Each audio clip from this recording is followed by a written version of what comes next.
Hi friends,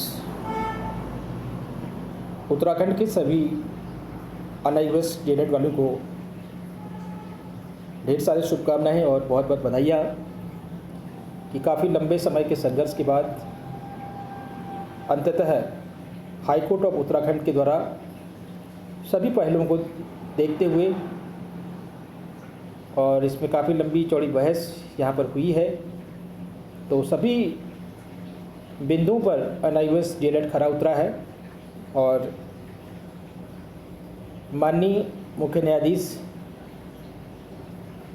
Vipin Sanghi जी के court में अनआईएएस Janet वालों की सुनवाई हुई है और अनआईएएस जेनेट की तरफ से जो याचिकाकर्ता थे उनके महान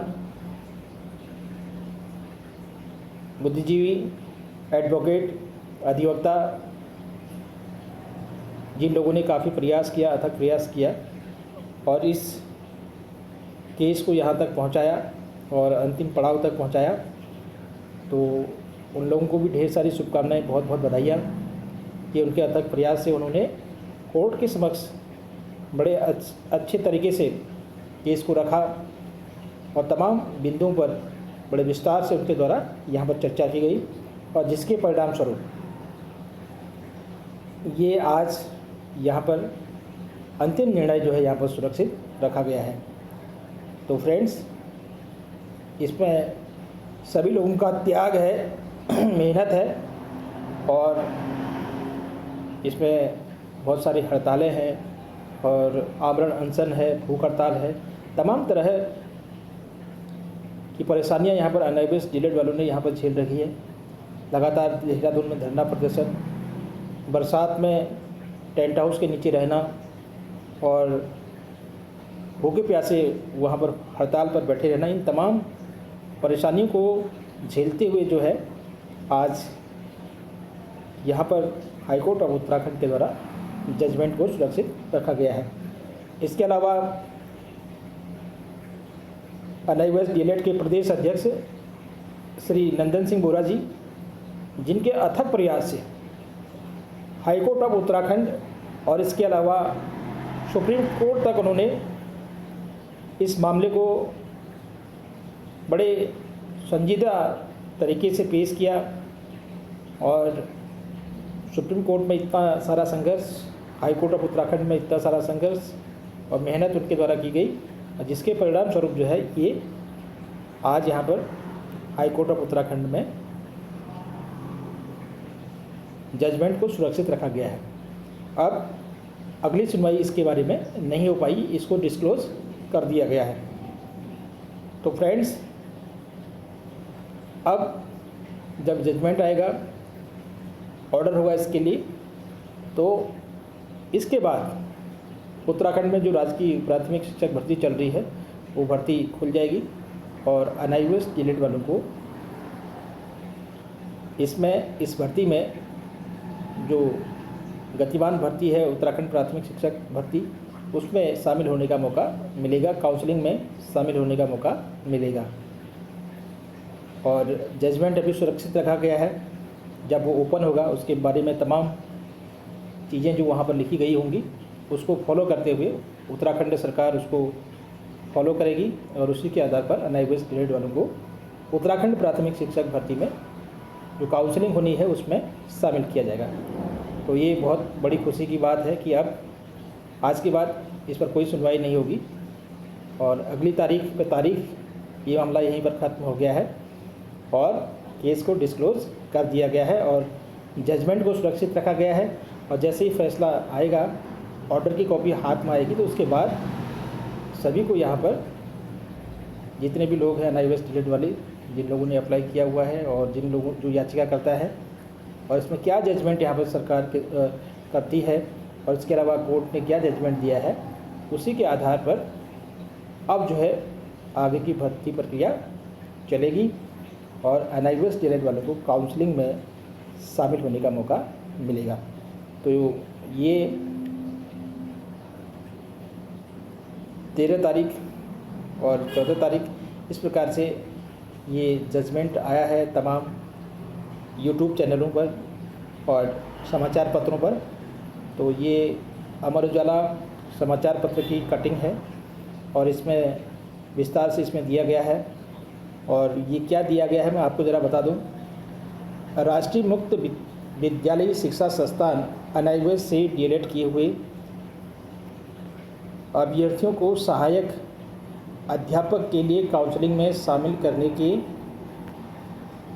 मामले में दायर सभी याचिकाओं पर 3 दिन से चल रही सुनवाई के बाद हाईकोर्ट ने निर्णय सुरक्षित रख लिया है। मुख्य न्यायाधीश विपिन सांघी जी एवं न्यायमूर्ति आर.सी. खुल्वे जी की खंडपीठ के समक्ष मामले की सुनवाई हुई। श्री नंदन सिंह बोरा जी, निधि जोशी जी, गंगा देवी जी, सुरेंद्र चंद गुरानी जी, संगीता देवी जी और गुरमीत सिंह जी ने हाईकोर्ट में याचिका दायर कर राज्य सरकार के 10 फरवरी 2021 के शासनादेश को चुनौती दी थी। याचिका में कहा गया था कि उन्होंने 2019 में एनआईओएस के दूरस्थ शिक्षा माध्यम से डीएलएड किया था। उनके इस डिप्लोमा को मानव संसाधन विकास मंत्रालय और एनसीटी से मान्यता मिली हुई है। याचिकाकर्ताओं का कहना था कि 16 दिसंबर 2020 को मानव संसाधन विकास मंत्रालय, 6 जनवरी 2021 को एनसीटी और 15 जनवरी 2021 को शिक्षा सचिव ने उन्हें सहायक अध्यापक प्राथमिक की नियुक्ति प्रक्रिया की काउंसलिंग में शामिल करने के लिए कहा था। लेकिन सरकार ने 10 फरवरी 2021 को यह कहते हुए उन्हें काउंसलिंग से बाहर कर दिया कि सरकार के पास कोई स्पष्ट गाइडलाइन नहीं है। इससे पहले याचिकाकर्ताओं के समस्त शैक्षणिक प्रमाण पत्र जमा हो चुके थे। सहायक अध्यापक प्राथमिक में 2648 पदों पर भर्ती प्रक्रिया चल रही है। और जैसा कि एक बार कहा गया था कि भाई एनआईओएस डीएलएड वालों ने जिन्होंने 2 वर्ष का डिप्लोमा किया है तो उनके डॉक्यूमेंट्स चेक होंगे कि किस प्रकार से उन्होंने एनआईओएस से डीएलएड किया। और साथ ही साथ सैलरी स्लिप की भी बात आई थी, इनको वेतन भुगतान कैसे किया जाता था, मानदेय किस तरह से दिया जाता था। तो इन तमाम चीज़ों पर खरा उतरा है एनआईओएस डीएलएड। सभी के डॉक्यूमेंट्स यहाँ पर चेक हो चुके हैं और सभी सर्टिफिकेट और अनुभव प्रमाण पत्र, सैलरी के बारे में सभी लोगों ने अपने अपने जो रिकॉर्ड्स हैं वो हाई कोर्ट ऑफ उत्तराखंड में याचिका दायर करते समय सबमिट किए हैं। तो फ्रेंड्स,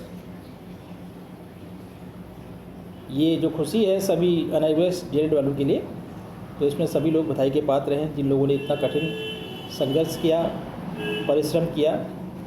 तो आप सभी एनआईओएस डीएलएड वालों को बहुत बहुत बधाइयाँ कि आपको जल्द से जल्द यहाँ पर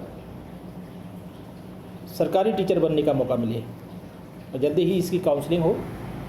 ये हम लोग आप लोगों के लिए शुभकामनाएं करते हैं और निश्चित रूप से आपको सफलता मिलेगी। तो फ्रेंड्स, ये थी आज की जानकारी और चैनल को लाइक करें, शेयर करें और सब्सक्राइब ज़रूर करें। तो चैनल को जब आप सब्सक्राइब करेंगे तो आपको नई नई जानकारियाँ मिलती रहेंगी। तो ये थी आज की जानकारी। नई और ताज़ा जानकारी के साथ आपसे पुनः मुलाकात होगी।